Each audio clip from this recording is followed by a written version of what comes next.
Hi everyone, it's Sandra and I'm out here with my stacking system. This is the top tray Itsy, and it was 11 days ago, just before I got sick, that I put some corn cobs. You can probably see the stripped corn cobs along the top here in this top tier, hoping to attract some worms that might still be in this level so that I could come in today, swoop in, take the corn cobs out and the worms and harvest the rest of the tray. Now it's been 13 days. That's too long for baiting. Let's take a look and see what's going on. Oh, okay. We have ghost corn cobs. Wow.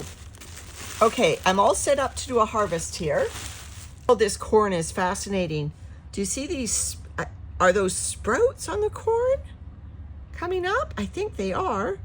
And mold. Wow.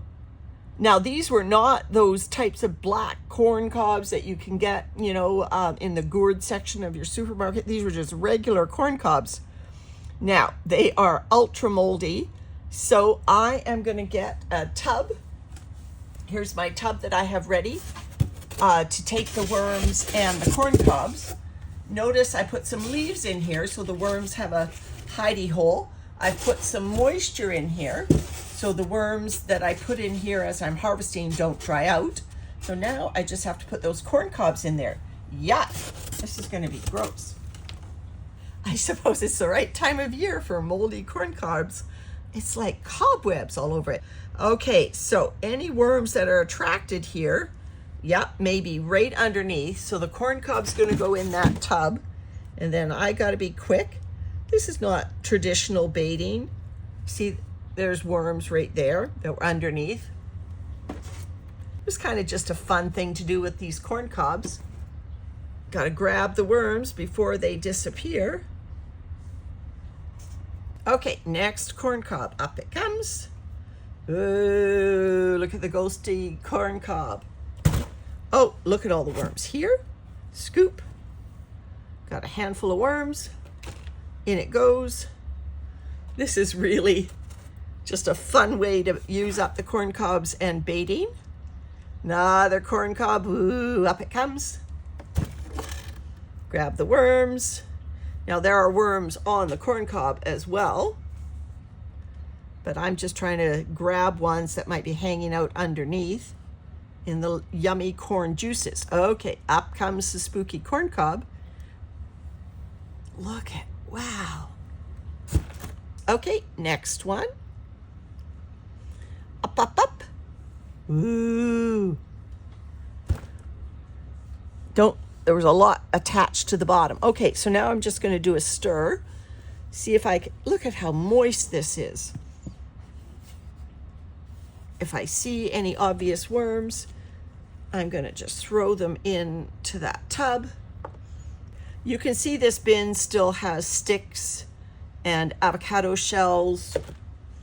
So, as I'm going through, I'm putting that in the area that's going to go back in the bin.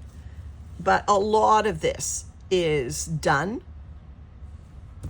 Remember, this was the bin that I was testing out 2 different types of leaves, cottonwood and maple. So I'm going to still have leaf stems.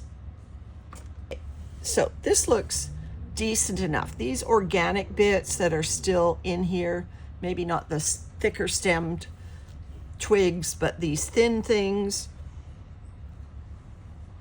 they will disappear in the castings over the next few months. I'm not that worried about them. All right, so let's talk a little bit about the corn cobs. And yes, I left it 11, 12 days. So I obviously didn't have as successful a baiting operation. I think I would have found more worms in there had I come in more quickly.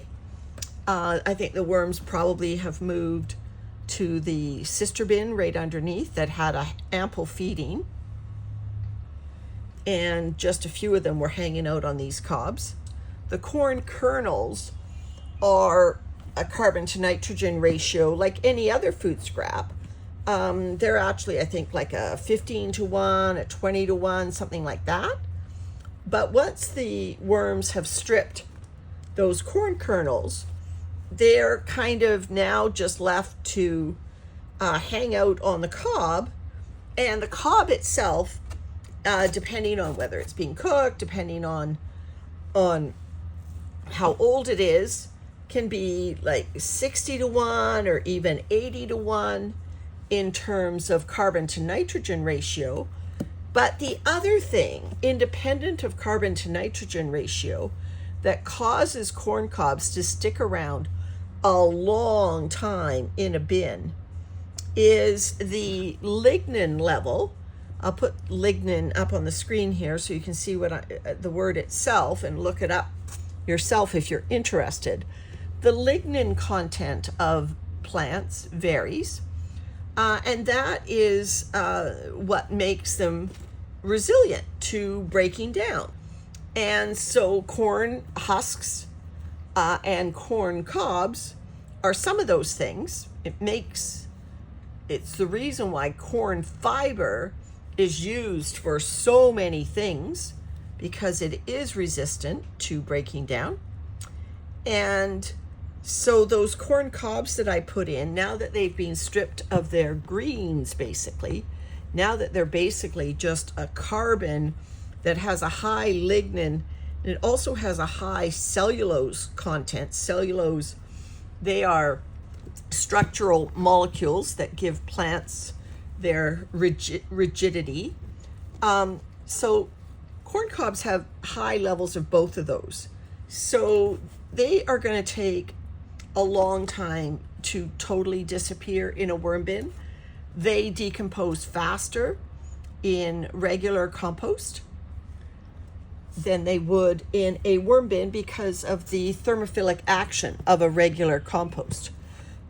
Most of us who do worm farming know that things disappear very quickly in a worm bin. We can see composting right in front of our eyes. You can put, a cucumber or, watermelon slice or something like that in a worm bin, and it can be gone in a healthy, like a mature worm bin. It can be gone in 4 or 5 days and be turned into vermicompost. Now, you're not going to see that in a compost bin. And so there are some things that go much faster in a worm bin, but there are things like corn cobs that would go faster if they had that thermophilic action. But I can wait, and the worms can wait. And I honestly think, and I think anyone who's put a corn cob in their bin will agree, that the worms like to hide out in the cobs. They, those little pockets where the kernels used to be, often you'll find worms hanging out in there.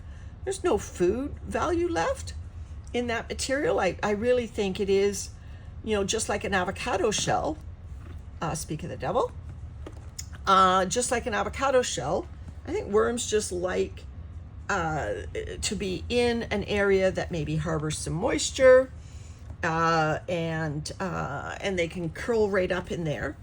Because, if you have corn cobs in your bin, likely you will find, especially tinier worms, hiding along in those kernels.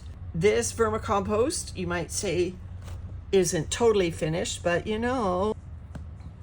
this is ready. This is good for me. There's no worms in here. They've obviously voided it of any reason for the worms to hang out here. They are down to where there's food in the next level down. So I am going to pause here, and I'm going to bring you back at the end when I restock this bin with a different bedding than the other levels, and I'll see you in a few seconds.